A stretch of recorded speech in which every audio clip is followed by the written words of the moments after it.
buenas tardes, queridos amigos. Bienvenidos a Vladimir a la Una.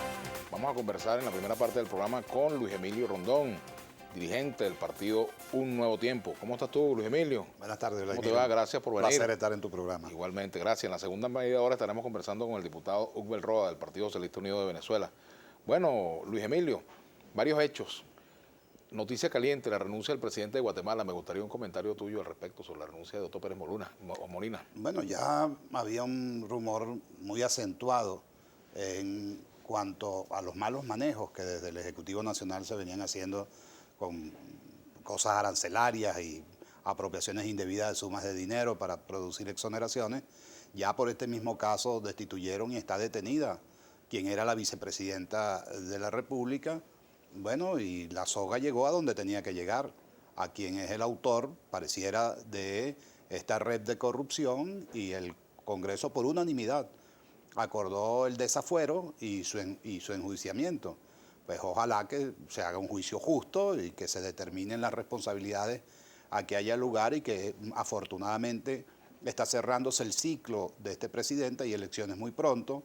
La transición será una transición muy corta porque le toca tomar posesión en enero a las nuevas autoridades electas. Ojalá que no haya violencia, que todo se resuelva en el marco de la Constitución de este importante país centroamericano, y que tengamos pues resuelto a los efectos de ir eviccionando, de ir retirando estos vicios que en muchos gobiernos latinoamericanos se manifiestan. Que sepan que no hay impunidad y que los pueblos están atentos de la conducta de sus gobernantes, que deben estar al servicio de la gente y no al servicio de ellos mismos.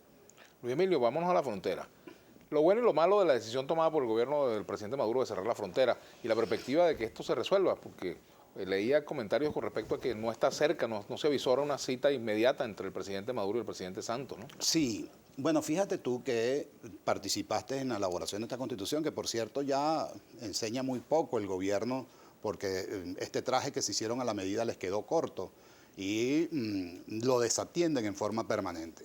La disposición transitoria sexta de la Constitución de la República Bolivariana de Venezuela dice textualmente: la Asamblea Nacional, en el lapso de 2 años, legislará sobre todas las materias relacionadas con esta Constitución.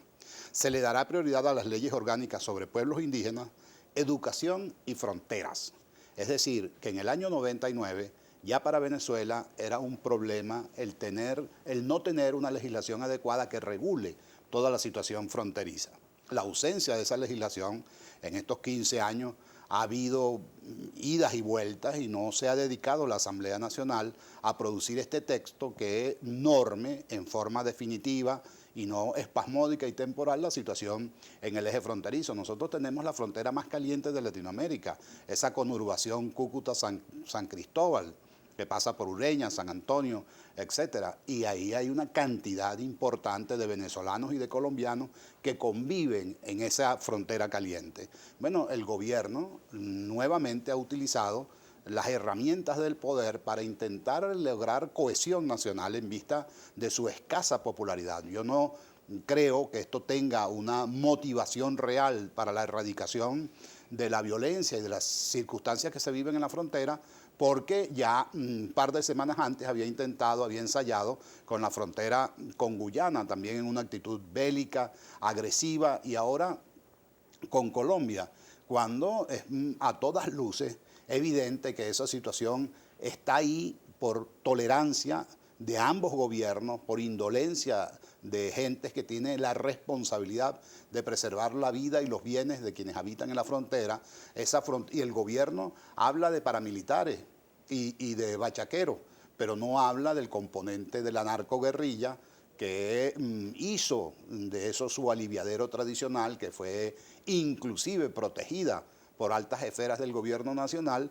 Y ante esa circunstancia, pues lo importante es que cese ese conflicto artificial y que se resuelvan los problemas de fondo que atienden a venezolanos y colombianos. No hay forma de que mientras haya una distorsión económica tan seria, no sea el negocio más productivo del mundo comprar cosas en Venezuela y llevarlas a Colombia. Si un litro de gasolina cuesta 0,9 céntimos, pues ¿qué puede usted esperar?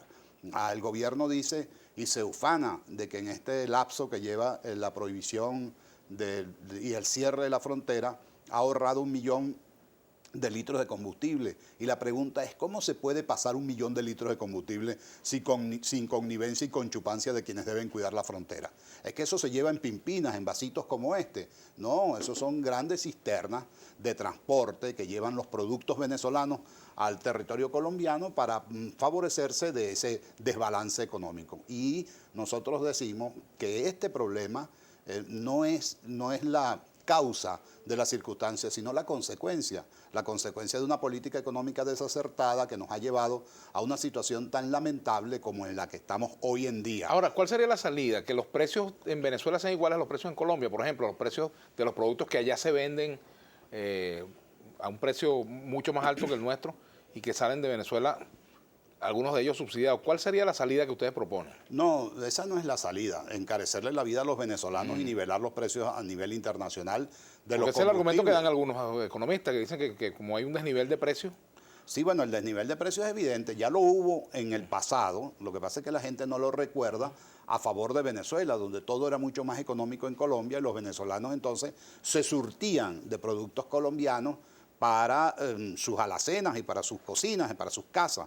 Ahora la situación se invirtió porque el bolívar no vale nada frente al peso colombiano y en consecuencia es un negocio. Yo no diría que la salida es resolver, es mantener clausurada la frontera. La salida es nivelar desde el punto de vista económico ese intercambio, establecer reglas claras de juego. Pero eso implica nivelar precios. Digamos, que el producto que en Venezuela cuesta 1/3 de lo que cuesta en Colombia debe costar lo que cuesta en Colombia. No necesariamente. Lo que pasa es que lo que hay es que establecer un fluido adecuado de productos, de bienes y de servicios. Nosotros somos importadores natos de productos colombianos a través del tiempo. Es nuestro segundo o tercer socio comercial directo. Son más de 6.000 millones de dólares de intercambio al año. Así que hay bastante entre los cuales producir ese intercambio comercial y favorecer a los dos países.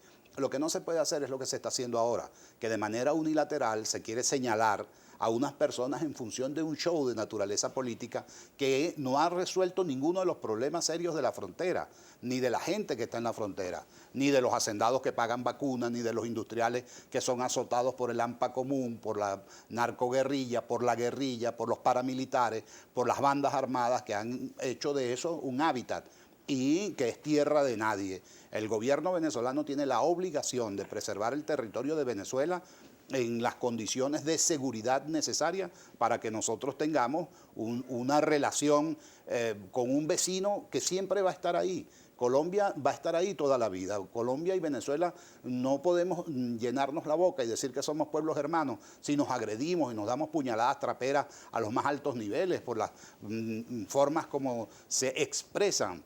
Viendo al presidente de la Asamblea Nacional en estos momentos de la forma tan artera y tan desagradable como habla de un pueblo como es el pueblo colombiano, pues nos tiene que decir que ese no es el lenguaje. El daño más severo que se le hace a la relación diplomática entre dos países es el diálogo de los micrófonos, es la utilización del chauvinismo para generar xenofobia. Nosotros hemos convivido con Colombia, debemos seguir conviviendo con Colombia, tenemos una gran cantidad de intereses comunes y lo que se impone es que la sensatez regrese al seno de quienes gobiernan estos dos países y que resuelvan los problemas en función del interés de la gente, que es en definitiva la que sufre. ¿En dónde no tiene razón Colombia? ¿En qué no tiene razón Colombia y en qué tiene razón el gobierno de Venezuela? Bueno, Colombia no. Y también pudiéramos hacer la pregunta al revés también. Sí, bueno, por ejemplo, fíjate tú que el gobierno ha reducido esto fundamentalmente al problema de naturaleza económica. Arrancan diciendo que esto pasó porque hubo un atentado contra 3 militares venezolanos que estaban en una actividad secreta, de investigaciones secretas y que fueron agredidos con tiros en la frontera.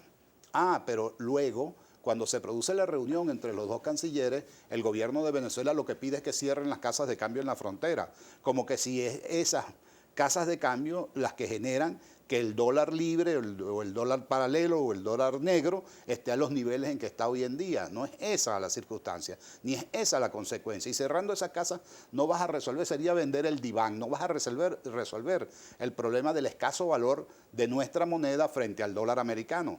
Es un problema de política económica. Yo creo que Colombia debería estar más atento a que no se utilice su sistema de casas de cambio y de manejo de divisas para facilitar lavado de dinero, para facilitar circunstancias que ciertamente le hacen daño a la economía venezolana manejadas de esa forma. Así que yo creo que tienen que poner de parte y parte, pero más le corresponde al gobierno de Venezuela, que fue quien unilateralmente cerró la frontera, ha ido extendiendo ese cierre a varios municipios y ahora insólitamente anuncian que también van a cerrar el Zulia y Apure, es decir, ¿qué es lo que pretenden? Construir un muro como el muro de Berlín o como la muralla china para separar estos dos pueblos. Eso es una forma equivocada de atender un problema sociológico que tenemos en la frontera venezolana con Colombia. Vamos a la pausa, ya regresamos con Luis Emilio Rendón, dirigente del Partido Nuevo Tiempo, secretario general del Nuevo Tiempo. Así es. Ya venimos.